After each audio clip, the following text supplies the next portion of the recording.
Hi, I'm Ethan Trin, Marketing Lead of Robotics Team QuadX 6299, and welcome to the QuadX Intro to STEAM course for Marketing and Graphic Design.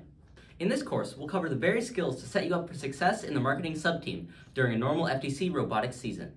This course has 3 parts: the basics of design, creating visuals, and general marketing.